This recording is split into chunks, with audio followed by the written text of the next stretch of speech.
गद्दार खासदारांच्या मतदारसंघात जाऊन ठाकरे सेनेचे नेते उद्धव ठाकरे यांनी त्यांचा समाचार घेतला, पण इथवरच न थांबता त्यांनी प्रत्येक जिल्ह्यात जाऊन अख्खा महाराष्ट्रच पिंजून काढावा आणि जनतेशी संवाद साधावा असं जाणकारांचं म्हणणं आहे। तसं केल्यास जनता तर पाठीशी उभी राहीलच, शिवाय निष्ठावान शिवसैनिकांच्या अंगात 100 हत्तींचं बळ येईल आणि बाळासाहेबांनी घडवलेली शिवसेना दिसायला फार दिवस लागणार नाहीत असा विश्वास या जुन्या जाणत्यांना वाटतो। शिवसेनेचा जन्मच मुळी मराठी माणसाच्या न्याय हक्कासाठी झालाय। 80% समाजकारण आणि 20% राजकारण या तत्वावर या पक्षाची वाटचाल सुरू होती।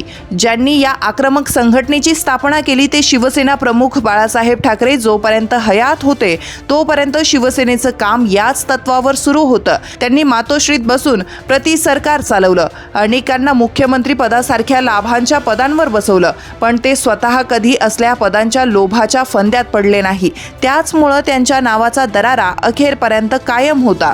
पक्ष फोडणं, आमदार खासदारांनी एकत्र येऊन वेगळा गट स्थापन करणं वगैरे वगैरे अशा गोष्टी त्यांच्या काळात घडत नव्हत्या। किंबहुना तसं करण्याची हिंमत कुणा आमदार खासदारात नव्हती। साधा पक्ष सोडून दुसऱ्या पक्षात जायचं म्हटलं तरी 10 वेळा विचार करायला लागायचा, ज्यात राज ठाकरे, छगन भुजबळ, नारायण राणे यांसारखे काही जण अपवाद ठरले असतील, पण त्यावेळी ज्यांनी पक्ष सोडला त्यांना त्याची किंमत चुकवावी लागली हे त्यांना चांगलंच माहिती आहे। बाळासाहेब ठाकरे गेल्यानंतर मात्र त्यांच्या पक्षाचे अक्षरशः लचके तोडण्याचं काम सुरू आहे। एखाद्या आमदार खासदारानं दुसऱ्या पक्षात प्रवेश करणं ठीक होतं, पण इथवर 6 खासदार एकत्र येऊन वेगळा गट स्थापन करतात आणि झुंडीने दुसऱ्या पक्षात प्रवेश करतात। त्याआधी झुंडीनं गेलेल्या आमदारांनी शिवसेना आमचीच म्हणून पक्षावर दावा केला। निवडणूक आयोगाला हाताशी धरून पक्षाचं नाव आणि चिन्ह चोरून घेतलं। त्यानंतर ही अधूनमधून अमुक तमुक ऑपरेशनच्या नावाखाली ही पळवापळवी सुरूच आहे। बरं, हे केवळ ठाकरे गटाच्या बाबतीतच होत असल्यानं कथित ऑपरेशनच्या नावाखाली ठाकरे नावच मिटवण्याचा विळा उचललेला दिसतो। याला कारणीभूत ठरला तो बाळासाहेबांनंतर पक्षाची धुरा सांभाळणाऱ्या उद्धव ठाकरे यांचा मवाळ स्वभाव। मातोश्रीत बसून प्रति सरकार चालवण्याऐवजी थेट मुख्यमंत्री पदावर विराजमान होणं हेही आणखीन एक कारण आहे। आता जे झालं ते झालं, त्याची फारशी चर्चा करून काहीच हासिल होईल असं वाटत नाही, पण 6 गद्दार खासदारांच्या मतदारसंघात उद्धव ठाकरे यांनी मेळावा घेण्याचा जो काही धडका लावला तो तिथपर्यंत मर्यादित ठेवून चालणार नाही असं जाणकार सांगतात।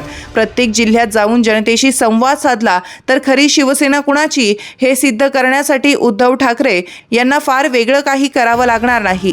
कारण आमदार खासदार विकले जात आहे, पण बाळासाहेबांनी घडवलेला कट्टर शिवसैनिक आजही ठाकरे यांच्याच पाठीशी आहे। असा शिवसैनिक प्रत्येक गावागावात आजही आहे। त्याला आस आहे ती केवळ पाठीवर हात ठेवून लढ म्हणायची।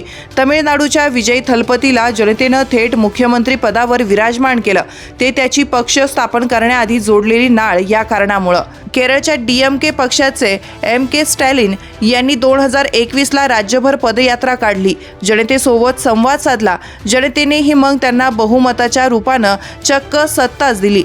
हे जर उद्धव ठाकरेंनी डोळ्याखालून घातलं तर पुरेसं असल्याचं जाणकार सांगतात। त्यांना स्वतःला नाही जमलं तरी आदित्य ठाकरे यांच्यावर ही जबाबदारी सोपवली तर गद्दारांची नव्हे तर बाळासाहेबांनी घडवलेली शिवसेना दिसायला फार दिवस लागणार नाही।